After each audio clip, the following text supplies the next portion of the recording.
on, people, and welcome to the LV Live Rant Show. I'm your host, LV Live. Before we get into the rant, I want to thank you for coming to my page and checking it out. Listen to my rant for the week. Also, too, if you can, please hit the like, share, and subscribe button, and please hit that bell icon. Also, if you also can, please go check out my other page with my boy Jeff. It's the Blue Steel Show. It's our podcast we have up. It's the Blue Steel Show.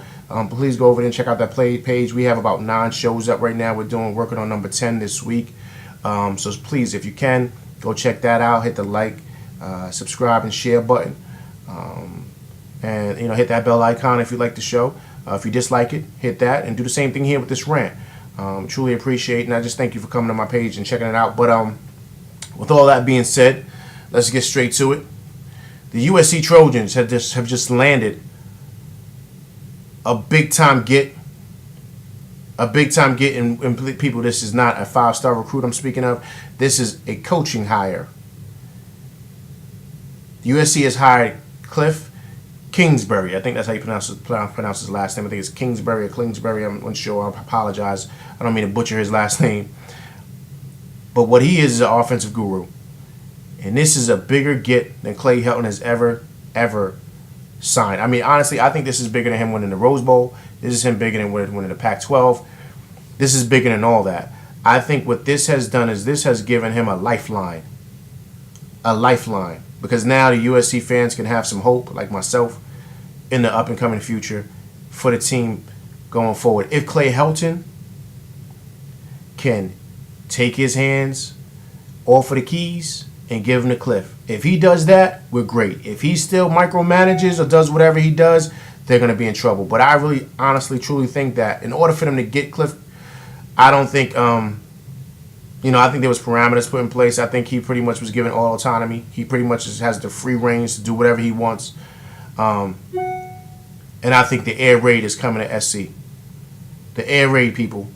And if you don't know what that is, you need to look up Johnny Manziel, Patrick Mahomes, of course. And look at how those guys look. I think that this is perfect for a guy like JT Daniels. I know JT Daniels and his father and his family and everybody in his corner who are rooting for him are jumping up for joy right now because this is exactly what he did at Mater Dei. This is exactly the type of offense he ran. And if Tyler Vaughns comes back, Michael Pittman, if those guys come back, this is going to be an explosive offense. You got Amon-Ra back, of course. You got Devin Williams, who I think is going to be an up-and-coming big-time receiver. You still got Trayvon Sidney there, and who I think is who is really, really going to help. No one's talking about this guy. It's going to help Stephen Carr. If people don't know, Stephen Carr was the biggest 5-star recruit tailback that USC has gotten, probably since Reggie Bush. No, excuse me, I'm bugging. Let me go back. Probably biggest get, I would say, probably since, God bless his soul, Joe McKnight. He's a do-it-all type of back. He had some injuries last year, kind of lingered. He had the back. He had a couple of, I think he had the hip or the groin or something. He kind of was, he wasn't himself last year. But people don't know Stephen Carr is just as good as a receiver as he is a running back. If you get him on wheel routes, on slants, on some go routes, on some screen passes with this offense, and you get Stephen Carr in the open field, he's just as explosive as any player in this country. I think USC will be back. If Clay Helton can fall back and let Kliff do his thing, I think they'll be back. I think Clancy's going to have his defense ready. I think Clancy and the defense got a bad rap. They played pretty good last year. But I think what people don't understand is that, a lot of it is that if the defense is pretty much on the field majority of the time and the offense isn't doing anything, then it doesn't really give the defense much momentum. So those guys are coming back on the field. They're still tired from last series. So I think that kind of took a wear and tear on Clancy's defense on top of the injuries. So, injuries that they were destroyed by last year. So I think that if things go the way I think they go, I think USC will win the South, and I think they'll win the Pac-12.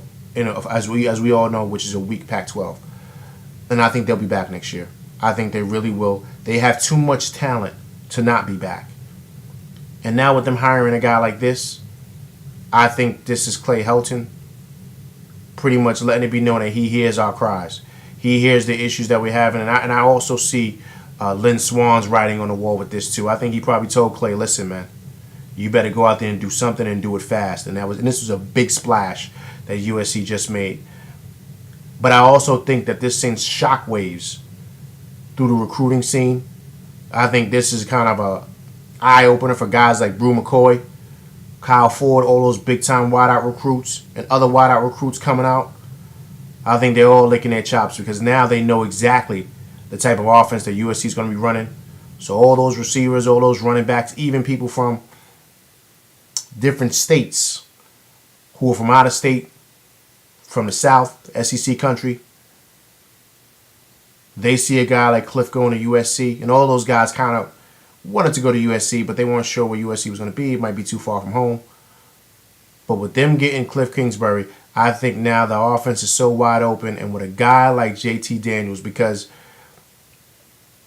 I honestly think that if JT Daniels does what I think he's going to do in his offense, he's going in 2 years. He's going this year and he's going next year. He's done. Like if he passes for 4,000 yards and 50 touchdowns or however, because that's the type of numbers you could put up in this offense if you're a legit quarterback, and we believe that's what JT Daniels is, then USC is going to be extremely dangerous next year, extremely dangerous with the offensive weapons they have. I mean, they're just going to be explosive. And then you got to understand too, if they can win, they have Fresno. They got BYU at Utah, I believe, in Utah. And then they have to go to South Bend to play Notre Dame. If they can knock those games off and win a very, very soft and weak Pac-12, even though I know they got a couple of Friday night games, it shouldn't matter with that offense they're running. And he's got a whole year, basically, because he just got hired. He's going to be working with JT Daniels right now this second. They're probably in film room right now. And he's showing them exactly how we want this to run. I mean, I'm super excited because I really think now, for the first time in a long time, we have the perfect offense for the players that we have. And not for nothing, I think this might, if this goes well, this hire might have saved Clay Helton's job. Big time. Big time. But yeah, that's my rant for the day, people. Please, once again, leave a comment. I like them all, whether they're likes or dislikes. I love it. Just shows me if you're enjoying my channel. Also, too, please go to check out my other channel with me and my boy Jeff, my Blue Steel Show. It's my podcast show with my boy, and go over there and hit the like and subscribe button, share it. Please, we talk about a lot of great content on there, man. A lot of great stuff for sports, all types of sports, from boxing to, of course, the NFL, NBA, all those things, college. Please check it out. But yeah, once again, this will be a rant that I'll be doing like every week about. You know what I mean? So I'll be trying to squeeze in at least 1 or 2 a week, depending on whatever's going on, in the zone of sports that I feel needs to be touched on. But please check it out. All right. Thanks again thank you for coming by. Fight on. I'm out. Peace.